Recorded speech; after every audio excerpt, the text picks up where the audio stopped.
Okay, I am going to perform for you Paul Revere's Ride. Happy Patriots Day. My daughter texted me and she's like, Mom, you've got to do Paul Revere's Ride for Patriots Day. Didn't even know it was Patriots Day because obviously nobody knows what day it is anyway. Anyway, I'm dedicating this to my daughter, Chanel, and I have not rehearsed this. I put some makeup on and I don't know how it's going to go. So welcome to the dress rehearsal. All right, Paul Revere's Ride.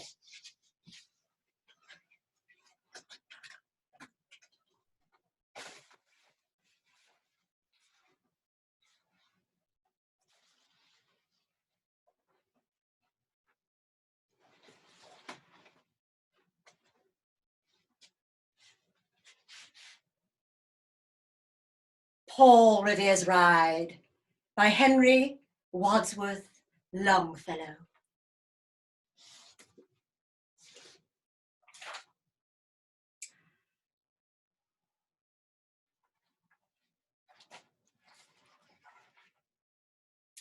Listen, my children, and you shall hear of the midnight ride of Paul Revere.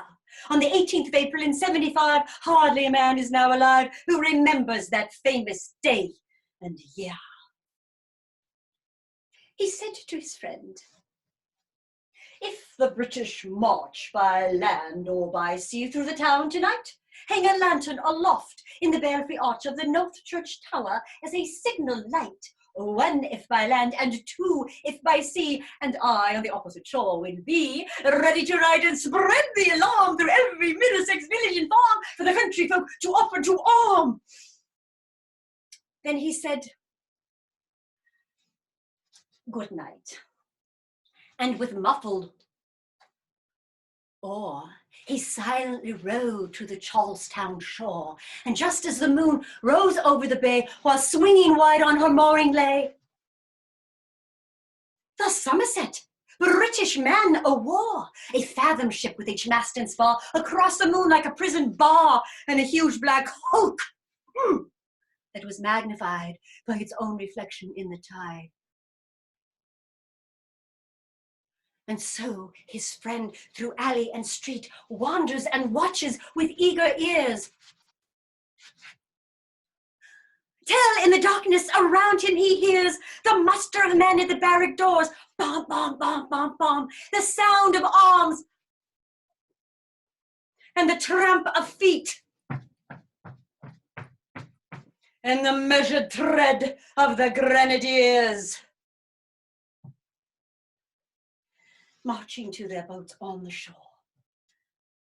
Then he climbs the tower of the Old North Church on sombre stairs with steady tread to the belfry chamber overhead, where he startles the pigeons from their perch on sombre rafters, which round him made masses of moving shapes of shade, to the trembling ladder, steep and tall, to the highest window in the wall where he paused to listen and look down upon the rooftops of the town and the moonlight flowing over all.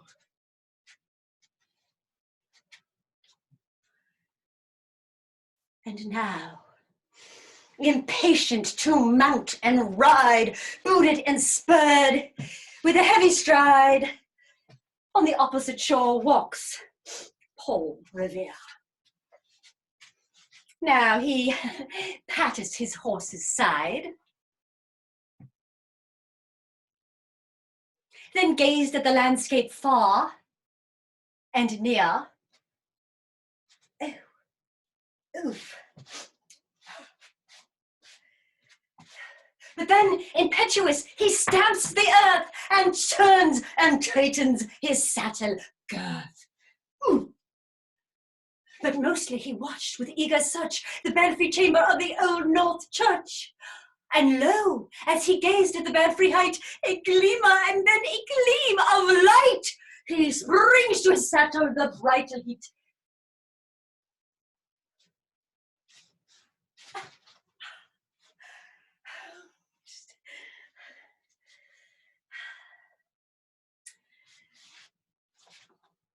He springs to his saddle, the bridle he turns, but lingers and gazes till full on his sight a second lamp in the belfry burns. The hurry of hoofs in the village street, a shape in the moonlight, a bulk in the dark, and beneath him from passing in pebbles a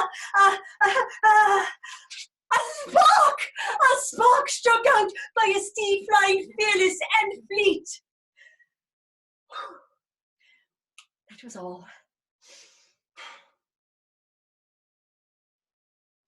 And yet, in the gloom and the light, the fate of a nation was riding that night, and the spark struck out by the steed in its flight kindled the land into flame with its heat.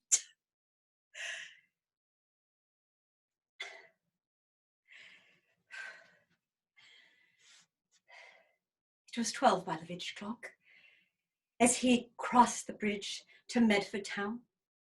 He heard the bleating of the flock. No, he did hear the bleating of the flock and the twitter of the birds in the trees.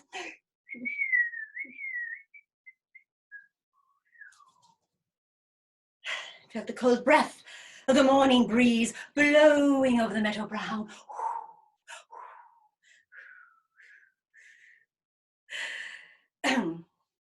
It was 1 by the village clock as he galloped into Lexington. He saw the gilded weathercock swimming in the moonlight as he passed. And the meeting house windows, blank and bare, stared at him with spectral glare, as if they already stood aghast at the bloody work they would look upon. It was 1 by the village clock as he came to the bridge in Concord town. He heard the crowing of the cock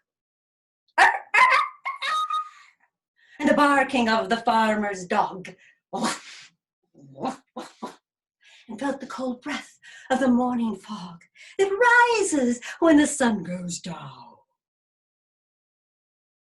And one who was safe and asleep in bed, who at the bridge would be first to fall, oh, who that day would be lying dead, oh, pierced by a British musket ball. Well, you know the rest in the books you have read. How the British regulars fired and fled. How the farmers gave them ball for ball behind every fence and farmyard wall, chasing the redcoats down the lane, then crossing the fields to emerge again under the bridge at the turn of the road and pausing only to fire and load. And so through the night rode Paul Revere, and so through the night rode Paul Revere, and so through the night went his cry of alarm through every Middlesex village and farm, a cry of defiance and not of fear, a voice in the darkness, a knock at the door, and a voice that shall echo forevermore, evermore, evermore, evermore. For on the night wind of the past, through the history to the last, in the hour of darkness and peril and need, the people will waken and listen to hear the hurrying hoofbeats of that steed and the midnight message of Paul Revere.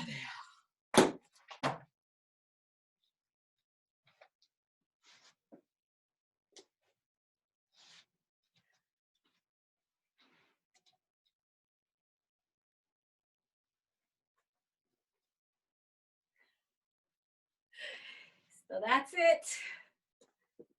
Thank you. And happy Patriots Day, everyone. 2020, happy Patriots Day 2020. That was for you, Chanel. Okay.